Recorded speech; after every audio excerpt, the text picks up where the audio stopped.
Good afternoon Dimpy. I think मुझे लग रहा है कि देखिए बाजार में पहले तो ये स्टेट इलेक्शन का जो रिजल्ट है वो पूरी तरह से नजरअंदाज किया है। आई थिंक मार्केट्स लिक्विडिटी के जोर के ऊपर चल रही है। मुझे लग रहा है कि आप हम सभी को मार्केट की राइड एंजॉय करनी चाहिए, क्योंकि करेक्शन आता भी है तो मेरे ख्याल से मार्केट्स में हमने देखा है कि बाउंस भी उतना ही तेज और स्ट्रांगली आता है। तो रही बात इन्वेस्टमेंट के लिए, तो मुझे लग रहा है कि देखिए ऑटो कंपोनेंट स्पेस में हमको लग रहा है कि अच्छी तेजी बन सकती है।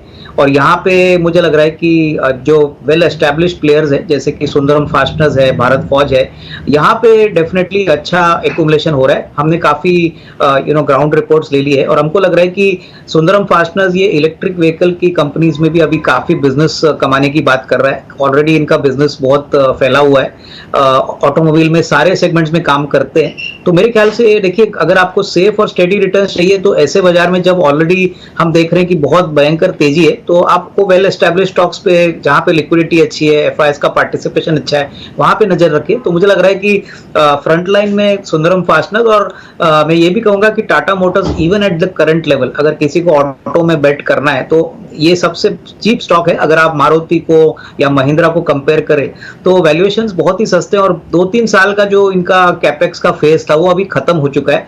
मेरे ख्याल से अभी ऑपरेटिंग लिवरेज आपको देखने को मिलेगा, बहुत डोमेस्टिक मार्केट के लिए भी और ओवरसीज मार्केट के लिए। तो मेरे ख्याल से टाटा मोटर्स में कोई भी गिरावट या कमजोरी या करेक्शन या सेल ऑफ आता है तो ये कम से कम साल भर में यहां से भी अच्छी खासी कमाई दिखा सकता है। तो टाटा मोटर्स और सुंदरम फास्टनर्स, डिम्पी, ये अच्छे कंपनीज है। मुझे लग रहा है कि इस बाजार में आपको अच्छा रिस्क रिवॉर्ड मिल सकता है। ये Bangalore based real estate player है, काफी प्रीमियम प्रॉपर्टीज और प्रीमियम प्रोजेक्ट्स इन्होंने डिलीवर किया है। यहाँ पे भी मुझे लग रहा है कि जिस प्रकार का मार्केट रियल एस्टेट में चल रहा है, बैंगलोर में भी इनके काफी कॉर्पोरेट कस्टमर्स है, रेसिडेंशियल प्रोजेक्ट्स है। तो कहीं ना कहीं मुझे लग रहा है कि देखिए रियल एस्टेट का जो बिजनेस है, अभी हाल ही में मैं रिपोर्ट एक पढ़ रहा था एम्बिट का, तो उन्होंने कहा है कि जो प्रॉपर्टी प्राइसेस है वहां पे कोई भी कटाई नहीं हो गई है। इनफैक्ट इन्वेंट्री का जो सेल है उसका कहीं ना कहीं कोई भी इंपैक्ट इंटरेस्ट रेट से नहीं हुआ है। तो आने वाले 1.5-2 साल के लिए तो लगता है कि ये जो तेजी है रियल एस्टेट में चलती रहेगी। और कहीं ना कहीं मुझे लग रहा है कि रियल एस्टेट में प्राइसेस बढ़ते हैं तो पूरा जो बेनिफिट होता है सेलिंग प्राइस का वो ऑलमोस्ट 70-80% पीबीटी लेवल तक आता है। तो कहीं ना कहीं प्रेस्टीज एस्टेट जिनको लंबी अवधि के लिए खरीदना है, मेरे ख्याल से काफी वेल एस्टेब्लिश प्लेयर है। और आने वाले साल 2 साल में जिस प्रकार की पाइपलाइन है इनकी इन्वेंट्री की, प्लस जो नए प्रोजेक्ट्स इन्होंने अनाउंस किए, डेफिनेटली एक अच्छा रिस्क रिवॉर्ड मिल सकता है। डिम्पी, देखिए रियल एस्टेट में सेक्टर काफी स्ट्रांग है और यहाँ पे एक छोटी कंपनी है जिसका नाम है अनंतराज। ये एनसीआर रीजन में काफी वेल एस्टेब्लिश्ड प्लेयर है। अभी इस कंपनी की जो बिजनेस मॉडल है इसमें बड़ा ट्रांसफॉर्मेशन हो रहा है। एक्चुअली इस कंपनी का जो लैंड बैंक है, करीबन 100 एकड़ जमीन है एनसीआर में, जहाँ पे डीएलएफ ने उनका लग्जरी प्रोजेक्ट्स बेचा है, वहीं पे इनका सेक्टर 68 में काफी बड़ी जगह है। तो नंबर्स तो इस साल काफी अच्छे थे, 150 करोड़ का प्रॉफिट था, पिछले साल 50 करोड़ था। बट अभी जो बिजनेस में ये एंटर कर रहे हैं वो डेटा सेंटर का बिजनेस है। डेटा सेंटर में इन्होंने ऑलरेडी 3 मेगावाट की कैपेसिटी डाली है, सितंबर में और 3 मेगावाट आ जाएगा और अगले साल तक ये 21 मेगावाट एस्टैब्लिश करेंगे।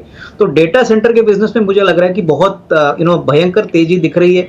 क्लियरली इनके पास बिल्डिंग थी, प्रॉपर्टी थी, तो एग्जीक्यूशन स्पेस इनके लिए बहुत काफी स्ट्रांग है। तो मेरे ख्याल से देखिए अगले 1.5 साल में या साल 1.5 साल में जो ऑपरेटिंग लेवरेज डेटा सेंटर के बिजनेस से आएगा वो बहुत स्ट्रांग है, क्योंकि इन्होंने 300 मेगावाट की कैपेसिटी डाली है। जैसे जैसे नई कैपेसिटी आएगी तभी आपको ये अर्निंग्स में रिफ्लेक्शन होगा। ऑलरेडी 3 मेगावाट रेलटेल को इन्होंने बेचा है और इसका रेवेन्यू फ्लो अप्रैल से शुरू हो चुका है। तो यहाँ से मुझे लग रहा है अच्छी खासी तेजी आ सकती है अगर आपको इनको थोड़ा सा लंबा समय आपके पास है, क्योंकि ये ऐसे इग्नोर्ड स्टॉक है, ज्यादा लिक्विडिटी नहीं है, बट अर्निंग्स पोटेंशियल के पॉइंट ऑफ व्यू से काफी बढ़िया लग रहा है।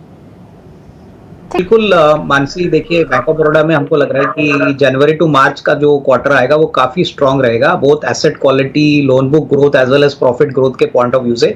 और मुझे लग रहा है कि जब तक क्रेडिट ग्रोथ 14-15% एवरेज होता है तब तक बैंक ऑफ बड़ौदा को अपनी बैलेंस शीट एक्सपांड करने में काफी मदद मिलेगी। Both retail as well as corporate capex demand अच्छा है। मुझे लग रहा है कि FY24 भी इनके लिए काफी स्ट्रांग रहेगा।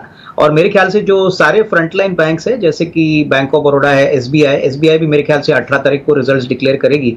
तो कहीं ना कहीं मार्केट डेफिनेटली ग्रोथ कमेंट्री देखेगी। और जो अभी रिसेंटली आरबीआई ने कहा है कि ईसीएल प्रोविजंस करना है सारे बैंकों को, तो यहाँ पे मार्केट काफी कीनली वेट कर रहा है कि ये कब से इंप्लीमेंट होंगे, क्योंकि कहीं ना कहीं अगर ईसीएल प्रोविजंस इंप्लीमेंट होते हैं तो थोड़ा बहुत नेगेटिव इम्पैक्ट सारे बैंक्स को फेस करना पड़ेगा। बट अभी तक तो फिलहाल आरबीआई ने कहा है कि वो सिर्फ एक डिस्कशन पेपर है, बट प्योरली नंबर्स के पॉइंट ऑफ व्यू से मुझे लग रहा है कि आपको एक अच्छी अपटिक नियर टर्म में देखने को मिल सकती है।